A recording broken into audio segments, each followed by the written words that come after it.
seperti kelazimannya, perayaan sambutan Thaipusam di Ipoh adalah merupakan antara sambutan yang terbesar dalam negara kita, iaitu saya dipahamkan selepas Batu Cape, Penang dan Ipoh adalah tiga tempat utama, dan kita dapat melihat hari ini bagaimana kemeriahan yang ada dan begitu ramai sekali di kalangan penganut-penganut agama Hindu yang datang berada di kawasan ini pada hari ini.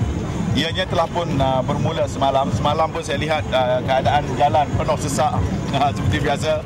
Jadi saya pun minta kepada orang ramai supaya dapat bertolak ansur sikit, kerana perayaan ataupun sambutan seperti ini bukan hari-hari.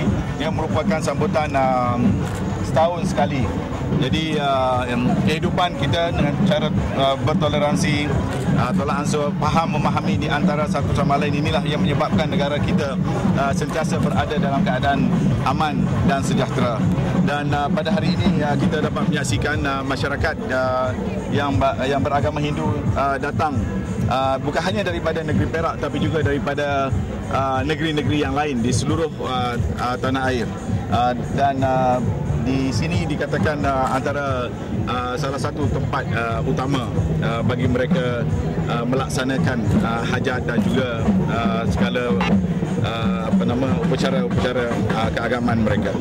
Oh, I'm not sure because just now I was looking at the food, the meal they prepared for 25,000.